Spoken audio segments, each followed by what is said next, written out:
Hello friends, வணக்கம். Welcome back to Happy Home Makers Kitchen. இன்றைக்கி ஈஸியாக பண்ணுற ஒரு வெள்ளை முறுக்கு எப்படி பண்ணுறதுன்னு பார்ப்போமா. இது தேன்குழல் அப்படின்னு கூட சொல்லுவாங்க. இதுக்கு தேவையான மாவு அரைக்கிறதுக்கு நமக்கு 4 கப் அளவுக்கு மாவு பச்சரிசி, அதில் 1 கப் அளவுக்கு உளுந்து, பாதி கப் அளவுக்கு பொட்டுக்கடலை எல்லாத்தையும் சேர்த்து மிஷினில் கொடுத்து திரிச்சிட்டு வந்த மாவு இது. ஒருவேளை உங்களுக்கு மிஷினில் அரைக்கிற வசதி இல்லைன்னா இதே அளவு 4 கப் அளவுக்கு அரிசி மாவுக்கு 1 கப் உளுந்து மாவும் பாதி கப் அளவுக்கு பொட்டுக்கடலை மாவும் போட்டு கூட நீங்கள் இதே சேம் பண்ணலாம். நீங்கள் உளுந்தை லேசாக வறுத்துட்டு அரைச்சிக்கோங்க. மிக்சியில் அரைக்கிற மாதிரி இருந்தால், மிஷினில் அரைக்கிற மாதிரி இருந்ததுன்னா அப்படியே கொடுத்து அரைச்சி வாங்கிக்கலாம். இப்போ இதில் நான் 2 கப் அளவுக்கு மாவு எடுத்திருக்கேன். இந்த கப்பு 200 கிராம் அளவு. இப்போ இதில் 1/4 டீஸ்பூன் அளவுக்கு சீரகம் போட்டுக்கலாம். சில பேர் எள்ளு கூட யூஸ் பண்ணுவாங்க. எள்ளு போட்டால் கூட முறுக்கில் நல்லாயிருக்கும். இந்த பெருங்காயமும் சீரகமும் இதில் ஆட் பண்ணுறது வயிற்றுப்பொருமல் வராமல் இருக்கிறதுக்காக நம்ம கொஞ்சம் பெருங்காய பொடியும் ஆட் பண்ணிக்கலாம். பெருங்காய பொடி சுத்தமானதாக இருந்ததுன்னா நீங்கள் டைரெக்டாக ஆட் பண்ணுங்கள். இல்லாட்டி பொரிச்ச பெருங்காயமோ இல்லை பெருங்காய பொடியோ உப்பு எல்லாத்தையும் நல்லா தண்ணியில் கரைச்சி வடிகட்டி ஆட் பண்ணுங்கள். இப்போ நான் எல்லாம் க்ளீனாக இருக்கிறதுனால அப்படியே ஆட் பண்ணுறேன். நான் ஆல்ரெடி இந்த மாவையும் நல்லா சலித்து வச்சுருக்கேன், அதனால் நான் டைரெக்டாக ஆட் பண்ணிட்டேன். சலிக்காமல் மாவை ஆட் பண்ணாதீங்க. ஏன்னா ஏதாவது ஒரு மண் துகளோ இல்லை ஏதாவது ஒரு ஃபாரின் பார்ட்டிக்கல் இருந்ததுன்னா கூட வெடிச்சிடும். அதனால் கண்டிப்பாக ஒரு தடவை சலிச்சிட்டு மாவை எடுத்துக்கோங்க. இப்போது முறுக்கச்சில் இந்த 3 கண் இருக்கிற முறுக்கச்சு போட்டு நம்ம பிழிய போகிறோம். தண்ணி ஊற்றி பிசைஞ்சிக்கலாம்.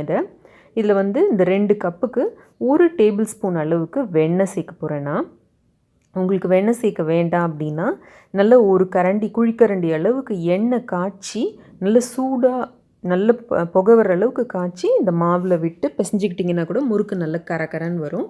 இப்போ இந்த முறுக்கச்சில் இந்த மாவை நொப்பிக்கலாம். மாவு இந்த பதத்தில் நீங்கள் பிசைஞ்சிங்கன்னா நல்லாயிருக்கும். கொஞ்சம் கையில் ஒட்டுற மாதிரி அளவு பதத்தில் பிசைஞ்சுக்கோங்க மாவை. இப்போது டைரெக்டாக எண்ணெயில் பிழிஞ்சு விட வேண்டியது தான். அப்படி நீங்கள் புதுசாக சமைக்கிறவங்களா இருந்தால் நேராக அந்த எண்ணெயில் பிழிய முடியாது, கை சூடு அடிக்கும் அப்படின்னு நீங்கள் நினைக்கிற மாதிரி இருந்ததுன்னா ஒரு சட்டுவமோ இல்லை தோசை திருப்பிலையோ கூட நம்ம பிழிஞ்சு வச்சுக்கிட்டு எண்ணெயில் விடலாம். ஆனால் நேராக அப்படி எண்ணெயில் விட்டோம்னா அந்த டேஸ்ட் ரொம்ப நல்லாயிருக்குங்க. இப்போ பாருங்கள், நான் இந்த தோசை திருப்பியில் இது பண்ணி காட்டுறேன். இந்த எண்ணெய் பலகாரங்கள்லாம் பண்ணுறப்ப இந்த கேஸ்க்கு பக்கத்தில் ஒரு பேப்பரை போட்டுக்கிட்டோம்னா நமக்கு அப்புறமா க்ளீன் பண்ணுறது ரொம்ப ஈஸியாக இருக்கும். எண்ணெய் தெரித்து எல்லா இடமும் வீணாக போயிடும் இல்லையா, அதனால் இது க்ளீன் பண்ண ஈஸியாக இருக்கும். இப்போ இதை திருப்பி போட்டுக்கலாம். திருப்பி போட்டு 2 பக்கமும் நல்லா வெந்து அந்த நுரை மாதிரி வருது பாருங்கள், அந்த பபிள்ஸ் எல்லாம் நல்லா அடங்கி அது நல்லா கிறிஸ்பியாக ஆனோடனே நம்ம இந்த முறுக்கை எடுத்துடலாம்.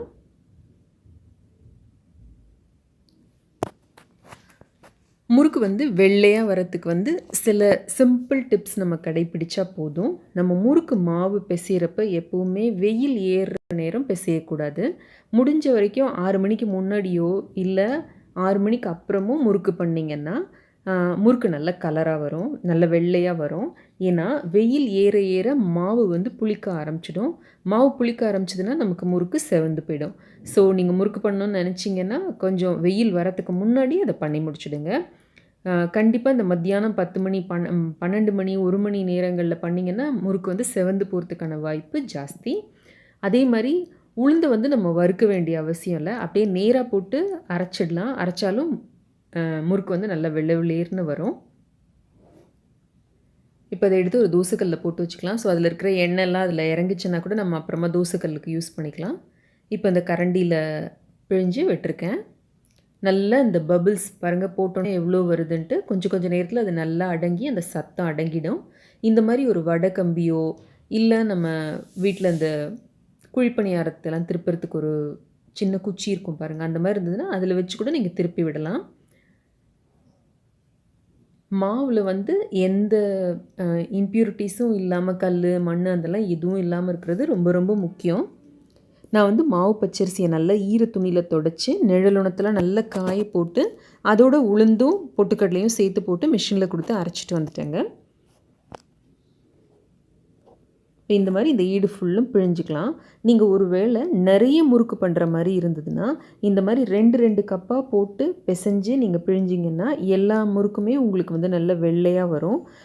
பிழிஞ்சு எவ்வளோக்கு எவ்வளோ நேரம் மாவு பிசைஞ்சு எவ்வளோக்கு எவ்வளோ நேரம் மாவு வெளியில் இருக்கோ அவ்வளோ சீக்கிரம் அது வந்து கலர் மாறிடுங்க. அவ்வளோதான் இதோட ரகசியம். சில பேர் வந்து டால்டாவில் பிழியணும், தேங்காய் பால் விட்டு பிழியணும், அப்போ தான் வெள்ளை வெளியிருந்த முறுக்கு வரும் அப்படின்லாம் சொல்லுவாங்க. தேவையில்லை, நம்ம எப்படி பண்ணாலே நமக்கு நல்லா முறுக்கு வரும். இப்போ பாருங்கள், நம்ம முறுக்கு எடுத்து வச்சுருக்கிறதுக்கும் எடுக்கிற முறுக்குக்குமே கலரில் டிஃப்ரென்ஸ் இருக்குது பாருங்கள். இப்போ இந்த முறுக்கு இந்த சூட்லேயே இன்னும் கொஞ்சம் செவக்கும்.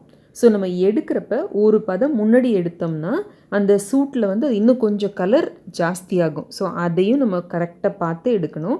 நம்ம எடுக்கிறப்பவே ரொம்ப கோல்டன் ப்ரௌனாக ஆகிற அளவுக்கு விட்டு எடுத்தோம்னா அது இன்னும் கொஞ்சம் ரொம்ப கலர் வந்துடும். சின்ன வயசில் இந்த மாதிரி சரியாக வேகாத இந்த முறுக்கு, இது ரப்பர் முறுக்குன்னு பேர். ஃபஸ்ட்டு முறுக்கு பிழிய அம்மா ஆரம்பித்தோடனே இந்த ரப்பர் முறுக்கு வாங்கி சாப்பிடுவோம். ரொம்ப டேஸ்ட்டாக இருக்கும். ஆனால் நிறைய சாப்பிட்டா வயிற்று வலிக்கும்னு சொல்லுவாங்க.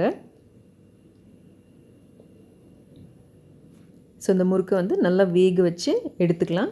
அந்த ஒரு பதம் முன்னாடி எடுத்துருங்க. இப்போ இன்னும் கொஞ்சம் நேரம் இருந்ததுன்னா இன்னும் கொஞ்சம் நல்லா கிறிஸ்பாக இருக்கும். நீங்கள் தோன்ற நேரத்தில் அதை எடுத்து வச்சிட்டிங்கன்னா அந்த சூட்லேயே அது கரெக்டான டைமுக்கு வந்துடும். எப்போவுமே எண்ணெய் பலகாரம் பண்ணுறப்ப இந்த மாதிரி ஒரு பெரிய மூடியை பக்கத்தில் வச்சுக்கோங்க. ஏதோ ஒரு காரணத்தினால வெடிச்சதுன்னா டக்குன்னு கேஸ் ஆஃப் பண்ணிவிட்டு இந்த இதை போட்டு மூடிடுங்க எண்ணெய் சட்டியை. யூஸ்வலாக பெருங்காயம் இல்லை உப்பு இல்லை மாவு இதில் தான் கல் இருக்கிறதுக்கான வாய்ப்புகள் ஜாஸ்தி. ஸோ அதை மட்டும் பார்த்துக்கோங்க. இப்போ நம்மளோட வெள்ளை வெளியேறின முறுக்கு இல்லை தேன்குழல் ரெடி. செஞ்சு பாருங்கள் ஃப்ரெண்ட்ஸ். பார்த்துட்டு எனக்கு உங்களோட கமெண்ட்ஸ், ஃபீட்பேக் எழுதி அனுப்புங்க. மறக்காமல் என்னோடய சேனலுக்கு சப்ஸ்கிரைப் பண்ணுங்கள். லைக் பட்டனையும் கிளிக் பண்ணுங்கள். என்னோடய சப்ஸ்கிரைபர்ஸ்க்கு நன்றிகள். வணக்கம். மீண்டும் ஒரு நல்ல வீடியோவில் சந்திப்போம்.